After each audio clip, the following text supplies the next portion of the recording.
Welcome to your daily writing habit, episode number 135. If you're writing a book or thinking about it, or maybe you've started writing a book and you're having some trouble getting it done, you are in the right place. I'm your host, Christine Whitmarsh, also known as Christine Inc., I-N-K, like the stuff you write with. And every day I'm sharing with you the writing habits I've learned over my 18 years as a ghostwriter, book coach, and author.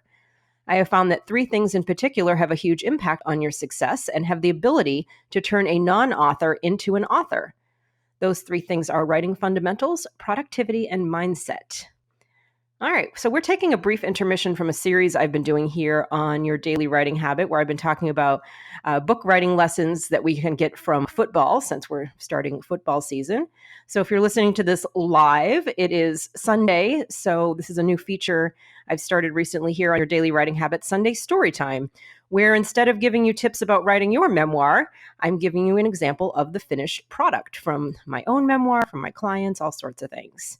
And be sure and look me up in the Inc. Authors group on Facebook and let me know what you think of this Sunday Storytime feature. All right, the following memoir excerpt is from the book Living by Los Dichos, Advice from a Mother to a Daughter.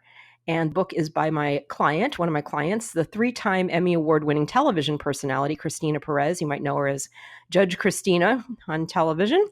And here is an excerpt from her memoir. My father-in-law, Ray Gonzalez, was born in one of the poorest neighborhoods in New York City. His parents were born in Puerto Rico and moved to the United States in the 1930s. Despite his surroundings, he excelled in school. In fact, he was accepted into the best private school in the city. However, due to financial circumstances, he could not afford to attend. Rather, he attended a public high school. While growing up, he became affiliated with, for lack of a better term, a hodgepodge of friends. There was Ray, and they called themselves Dukes. So he was the Duke they named Pee-wee since he was short. There was another friend named Whitey since he was the only white guy, and Flunky since that's what he was, and Shadow since he was the only black guy, and many more. Also, you must realize at the time, the city was somewhat segregated from city block to city block. Certain ethnic groups lived on certain blocks, and crossing the street onto another block could get one in serious trouble. Despite this reality, Ray and his mishmash of friends united, and they created a gang known as the Dukes. The Dukes were quite literally like the gang right out of West Side Story. Straight from the movie, and of course with fewer dance numbers, they had the humor, the mixture of races, and they came from really all walks of life. When they went out in the town, it was like mixing both sides of the movie together. Like any gang, they fought with the other gangs over territory, girls, and dominance, or they just fought to fight. Unlike in West Side Story, where the brother of a gang of Puerto Ricans leader falls in love with the sister of a rival gang's, the Irish leader, Ray befriended an Irishman named Sidney, who was, as far as the Dukes were concerned, Whitey, and they became the best of friends. They were so close that eventually, some 40 years later, he became my husband's godfather, when the concept of being a godfather meant something. The relationship Ray and Sidney had is one many envy, including me. It was the ultimate relationship. I have never seen a straight man have such respect, love, and admiration for another man. It was genuine, it was awesome, it was like they were blood related.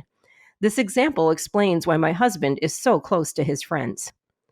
As poor kids on the streets, as teenagers decked out all of the New York clubs through the military service and jobs, the various Dukes moved away across the nation, but they stuck by each other through wives, kids, grandkids. Their friendship was always the most important thing.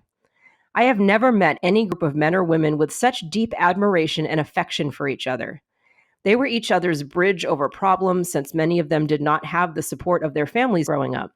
They were a family unto themselves who supported and loved each other.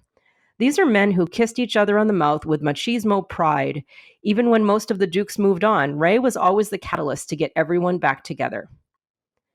When Ray was sick and dying of cancer, his friends, the Dukes, were right at his side, calling out their friends' familiar childhood nicknames since the group formed when they were 13 years old, hanging out on the streets of New York City, Pee-wee. And when my husband's beloved father finally passed away, it was the Dukes who carried his coffin at the funeral and electrified the air with their mere presence, their sadness.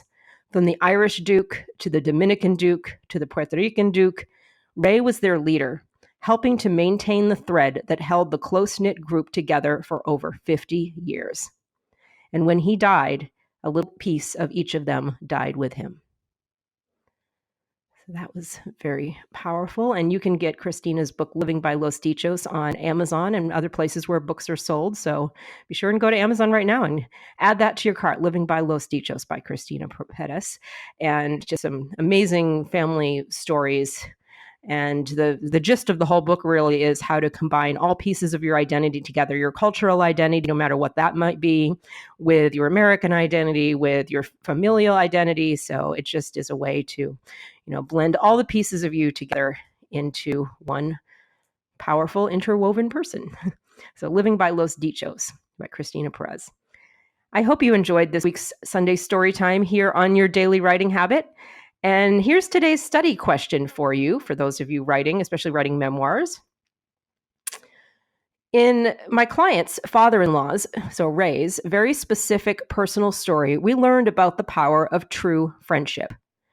Which story from your life that maybe you think is too unique or personalized or specific might actually have the same universal lesson within it? One that all your readers can benefit from. So think of a story that maybe initially when you were selecting stories for your memoir, you were thinking, I don't know, this is like really personal to me. It's very specific. I don't know if anybody else would get anything out of this story. So based on this story, this was a very, very, specific, detailed, personalized story, but look at the wonderful lesson about the power of friendship. So look at those stories in your life and see if you can find those same universal lessons. And if you need more help, and again, to chime in and let me know what you think of Sunday Storytime, please visit me at Ink Authors, my Ink Authors group on Facebook. Thank you for joining me here on Your Daily Writing Habit, where I'm helping you write and finish writing an awesome book. And if you know someone else who wants to do the same, please help them out and share this with them. Until tomorrow, happy writing.